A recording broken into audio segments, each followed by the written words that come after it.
Perkenalkan, saya Muhammad Ibrahim Mustafa.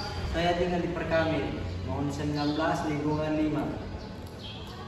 Perkenalkan, nama saya Kami. Saya Segiar Kemamunda, alamat RW 1 Dusun 1. Saya Masuk Poli, alamat Malendeng. Perkenalkan, nama saya Siti Romadalku, alamat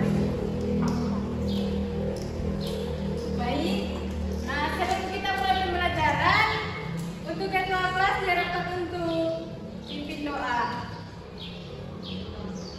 Teman-teman, sebelum kita masuk pembelajaran, alangkah baiknya kita berdoa bersama-sama.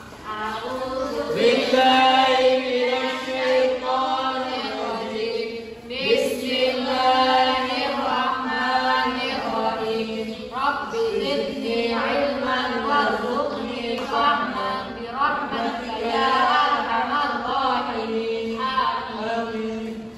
Nah, jadi materi kita kejayaan intelektual, ilmuwan dan ulama Muslim Daulah Abbasiyah.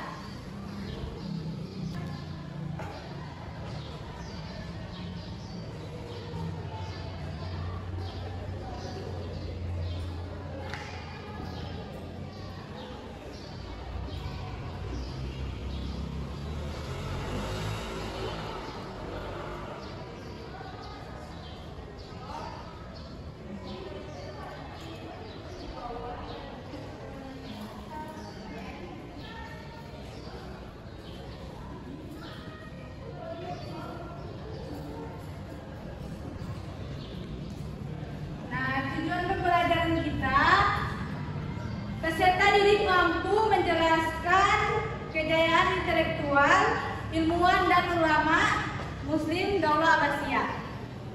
Nah, pembahasan kita yang pertama pengertian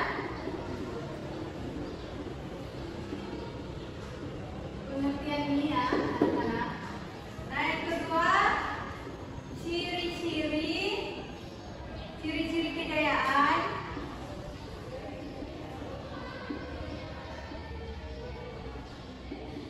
Dan yang ketiga, faktor-faktor pendukung kejayaan.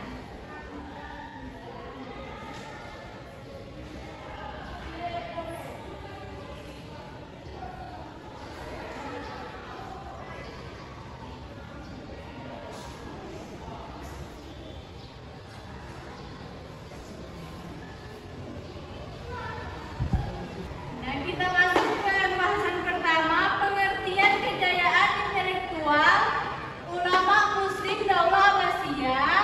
Nah, kejayaan ilmuwan dan ulama Muslim pada masa Daulah Abbasiyah merujuk pada masa keemasan dalam peradaban Islam, khususnya dalam bidang ilmu pengetahuan, teknologi, filsafat, dan keagamaan. Nah, yang berlangsung sekitar abad ke-8 sampai 13 Masehi.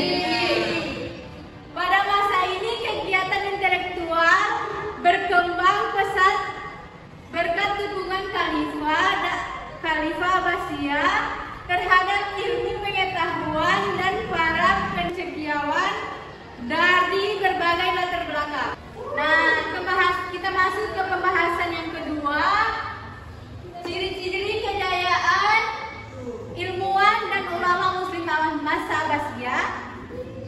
Didirikan Bait al-Hikmah di Baghdad oleh Khalifah Harun al-Rasyid dan dikembangkan oleh Al-Ma'mun sebagai pusat terjemahan dan kajian ilmiah. Nah, yang kedua, aktivitas penerjemahan besar-besaran dari karya-karya ilmiah Yunani, Persia, dan India ke dalam bahasa Arab. Nah, yang ketiga, munculnya tokoh-tokoh besar seperti Al-Khwarizmi atau matematika dan astronomi.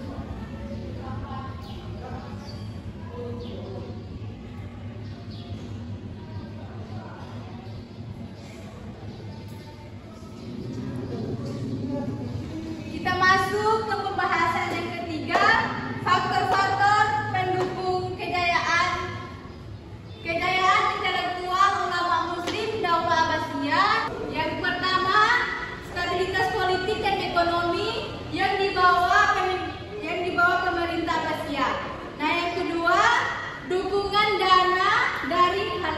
Khalifah. Yang ketiga, pentingnya ilmu dalam ajaran Islam yang mendorong umat Islam untuk menuntut ilmu. Sebelumnya Ibu sudah menjelaskan pengertian, ciri-ciri kejayaan, faktor-faktor penting. Jadi tipsnya ikuti yang Ibu bilang, tapi jangan ikuti yang jangan ikuti gerakan Ibu. Anak-anak paham? Paham, Ibu. Nah, silakan berdiri.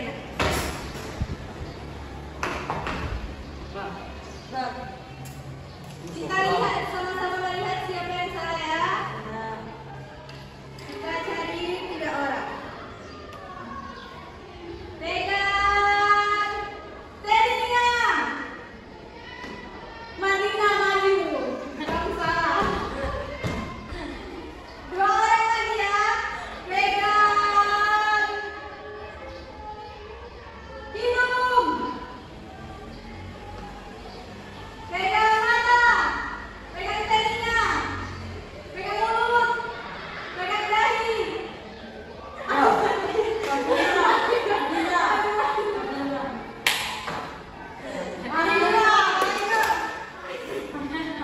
Pegang gigi, mulut, mata, telinga, alis, bibir, hidung, telinga.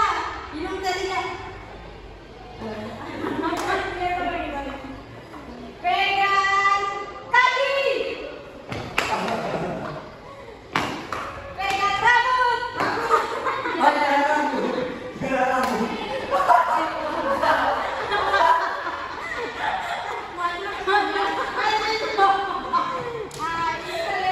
Ini ada soal untuk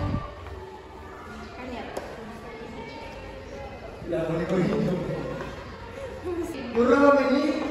Ibu semua jawab. iya. Mengapa? Sabar duluan nih. Mengapa ulama memiliki peran penting dalam kehidupan masyarakat Islam saat itu?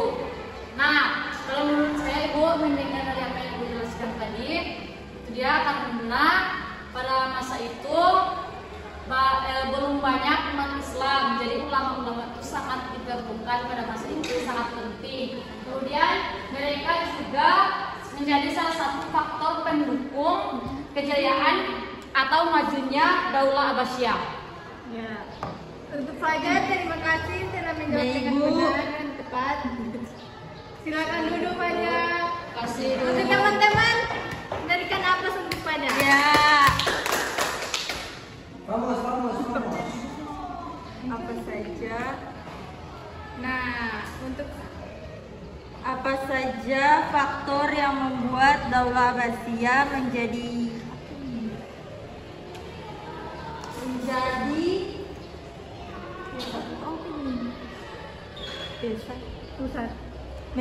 pusat keilmuan dunia.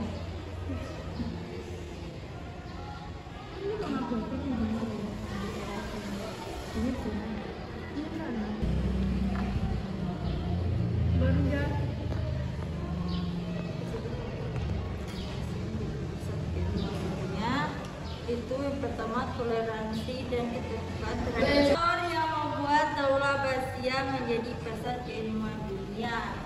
Pertama,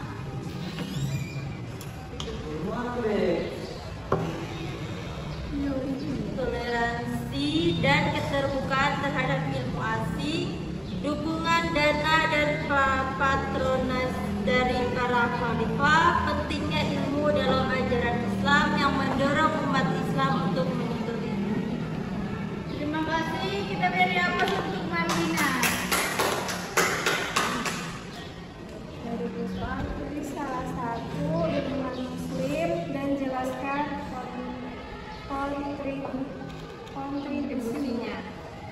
Itu Ibnu Sina adalah tokoh ilmuwan muslim yang sangat penting terhadap kontribusinya dalam bidang kedokteran dan filsafat. Karya-karyanya telah memberikan pengaruh besar terhadap perkembangan ilmu pengetahuan dunia dan terus menjadi referensi bagi ilmuwan dan peneliti